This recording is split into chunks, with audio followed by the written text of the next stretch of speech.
E a pergunta é, né? Da onde veio a ideia do livro? Eu, desde a época do Forza Palestra... Aliás, o Forza Palestra é um blog que o A gente vai falar dele depois.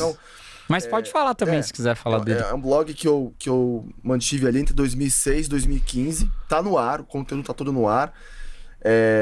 Em 2015, até um pouco antes, eu percebi que já não fazia mais sentido para meu momento de vida e para esse momento de redes sociais, imediatismo. Então era um blog um pouco mais reflexivo. Por exemplo, o jogo era numa quarta-feira à noite, eu ia escrever o post na quinta-feira à noite, quando eu tinha tempo e tal, mas era um post olhando pelo prisma de arquibancada sempre. Então eu não escrevia sobre jogos, por exemplo, que eu não estava no estádio fora de casa, porque eu não tenho o que falar. Para mim era sempre um olhar de arquibancada. E eu sempre tive ali um projeto de escrever um livro sobre trajetória de arquibancada, sobre cultura de arquibancada. E eu prometi durante muito tempo, as pessoas me cobravam. Ô Barnes, que o livro? Cadê o livro? Tal, não sei o quê. Eu demorei muito tempo para conseguir encontrar tempo para isso. Aí vieram filhos e tal, não sei o quê, trabalho, uma agenda muito pesada. Em dado momento eu resolvi que eu ia parar um tempo de trabalhar, sair do mercado para tocar um projeto pessoal, incluindo o livro. E aí, eu tenho mais de 1000 jogos no estádio. É impossível falar de tudo isso, você condensar isso num único livro. E eu falei, qual que é a minha abordagem aqui? O que eu quero falar? E eu percebi que as melhores histórias eram as histórias passadas como torcedor visitante, né? Que é o torcedor que vai lá em menor número, que encara um cenário... Ninguém gosta do visitante. O visitante, o título é Forasteiros, porque é isso, o forasteiro é aquele personagem do Velho Oeste, que é o cara que o cara que é mal visto, é o intruso, né? O cara vai invadir a cidade, o cara, né? Aquela coisa do Clint Eastwood chegando no salão e tal. Então, o visitante eu vejo um pouco dessa forma. Eu, como visitante, sempre vejo o olhar de quem é o morador da cidade. O cara sempre olha com medo, com receio, com um pouco de aversão e tal. E eu percebi que as histórias como visitante eram a melhor parte da trajetória de um torcedor. E, de certa forma, elas contam de maneira muito, muito clara o que é ser torcedor no Brasil nos últimos 30 anos, que é o tempo do livro. O livro começa em 90, com uma experiência pessoal minha como criança ainda, e termina em 2020, essa edição aqui. Depois tem uma outra edição que vai sair, eu vou falar. Ô, louco! Forasteiros Parte 2. Spoiler, hein, galera? Vai ter que ter, 2020 termina na final no Maracanã contra o Santos, que eu tive o privilégio de ser um dos pouquíssimos a estar lá. E foi uma experiência forasteira por definição. Depois de um ano e pouco sem estádio, né, num ambiente um tanto quanto esquisito ali, porque a pandemia rolando ainda, né? A pandemia rolando, você não sabendo como se comportar, etc. Então o livro percorre 30 anos e quando você... Acho que eu acabei, depois de ter o livro pronto, eu percebi isso. Você percebe como a experiência torcedora foi se modificando. Na minha visão, para pior, né? Proibição, não pode bandeira, não pode faixa, não pode sinalizador, não pode isso, não pode aquilo. Torcida única. Ministério Público, torcida única. Você tem uma cultura em São Paulo de cerceamento de direitos. Não pode cerveja. Aliás, cerveja acho que é a próxima conquista nossa, né? Agora tem bandeira de mastro. São Paulo hoje é um dos pouquíssimos estados do país, talvez o único, que não tem venda de cerveja nos estádios. Até o Paraná tem. O Paraná, que, enfim, um estado ainda mais reacionário que São Paulo, tem venda de bebida alcoólica nos estádios. São Paulo não tem. Acho que é o Rio Grande do Sul, não é? Que também que não pode. Eu não sei se é no Sul. Não, no Sul, acho que eu já quando fui eu tomei. Não, a gente tomou lá quando foi contra o Grêmio, mano. Tinha sim. Então, assim, eu percebi que é uma história, são várias histórias, né? Tem aí 30 anos de jogos. Todos os principais jogos do Palmeiras nos últimos 30 anos fora de casa estão aqui no livro.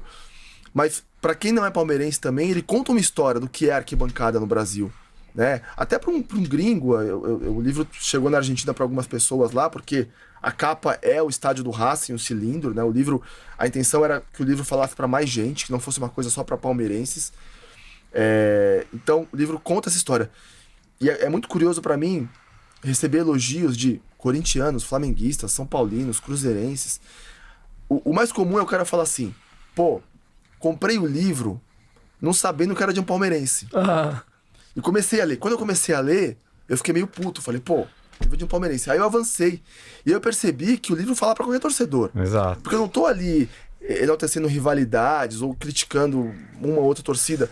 Eu tô falando do sentimento de torcedor. E aí, cara, o sentimento por mais que algumas torcidas tentem dizer que são únicas, nós somos diferentes e tal, balela, cara. O sentimento do torcedor é o mesmo.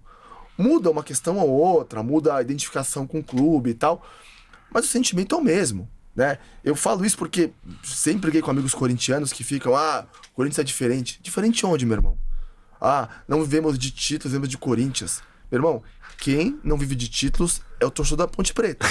Eu respeito pra cacete o cara que é da Ponte Preta. Eu tenho amigos lá.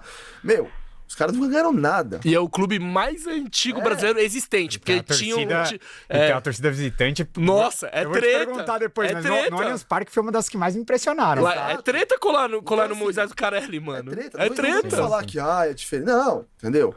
Tem as suas particularidades e tal. Então, eu acho que o livro, ele tem essa coisa de... É bom pro palmeirense, porque conta as histórias de jogos do Palmeiras, e aí quem viveu os mesmos jogos que Exato. eu, né? Então, cara, pra mim, eu fico muito feliz. Agora, por exemplo, Curitiba, todo jogo acontece, mas Curitiba... Pedro, até não sei se ele estiver acompanhando, mas vem um cara falar comigo, pô, você é o Barneski, mano?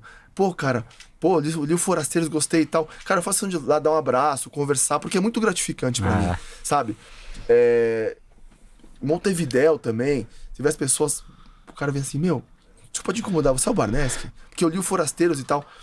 É muito legal isso, ver que o sentimento de torcedor do cara, de alguma forma, está retratado aqui, né? É um sentimento comum. Então você cria esse vínculo com os palmeirenses mais, evidentemente, mas com rivais também. Ou o cara que torce pro Santa Cruz, tem muita...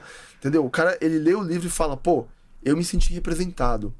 Isso pra mim vale muito, cara. Vale muito. E você tinha os relatos dos jogos guardados ou foi tudo na memória pra colocar na obra? Eu sempre escrevi, quando eu era moleque, cadernos e mais cadernos com relatos de jogos e tal. Depois eu passei a colocar isso num arquivo de Word e tal, um pouco pra contar como foi, lembrar de uma situação ou outra, de uma briga, um confronto, alguma coisa. Tinha um blog que, de certa forma, de 2006 e 2015, as histórias estão lá, eu tive só que reconstruir. Muita coisa eu pesquisei, aí entra um pouco do meu lado jornalista, né? A memória de torcedor, ela é traiçoeira às vezes. Porque o torcedor tende a aumentar uma coisa aqui e ali, tende a dar uma encorpada numa situação que não aconteceu. Isso, tô falando por mim e por qualquer outro torcedor. Então, o que eu fiz foi pegar as minhas memórias. Então, tem um exemplo clássico. No capítulo 6, eu falo dos jogos do Morumbi contra o São Paulo 2005 e 2006. Que foram uma experiência forasteira, porque foi a primeira vez que a gente foi no Morumbi com 10% do espaço reservado pra gente. A minha lembrança daqueles jogos era uma. Aí eu fui conversar com amigos. E aí o cara vinha, não foi assim, foi de outro jeito. E aí eu fui cruzando versões. E com cada um que conversava vinha uma história diferente. Aí eu fui contrapondo isso com imagens que eu peguei da época, porque se o cara falar, não, tinha 10 mil, tinha 5 mil, entendeu? Cada um falou uma coisa. Sim. Então eu fui tentando entender qual era a versão mais precisa, mais correta, cruzando com as minhas lembranças, com o blog e até com matéria de imprensa, que aí entra o lado jornalista mesmo. Porque eu queria que fosse uma obra, não é uma obra a rigor jornalística, porque ela é uma obra passional e eu tenho um lado aqui. Até o livro foi muito bem recebido pela imprensa, pela opinião pública, mas eventualmente alguém vem falar, eu acho que você foi condescendente com as torcidas organizadas.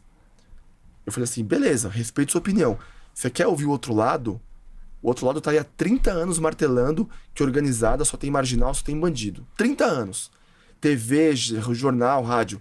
Eu tô contando aqui o outro lado. Eu tenho um lado, eu sou de torcida organizada. Eu sou da Mancha, com muito orgulho.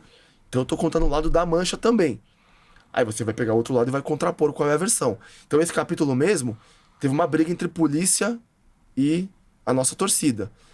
Aí eu falo assim, o que aconteceu? Tem várias possibilidades, várias versões. Uma versão, você pode comprar, é da polícia, que a gente sabe que é sempre a mesma.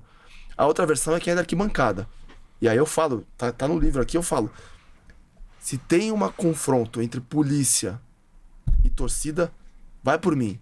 A culpa é da polícia. A polícia começou porque não sabe lidar com multidão.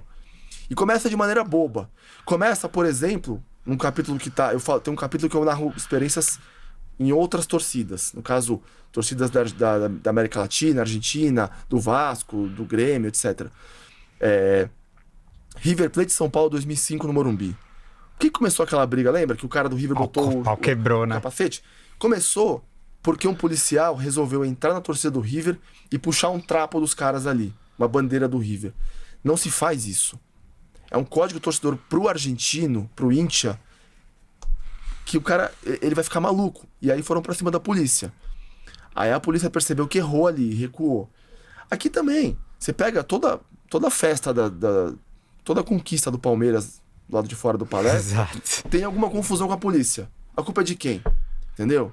Fala, porco, curtiu o vídeo? Então se inscreve no canal e ativa o sininho pra você não perder nada, hein? O link da resenha completa tá aqui na descrição do vídeo. Tamo junto, avante palestra, segura os porcos.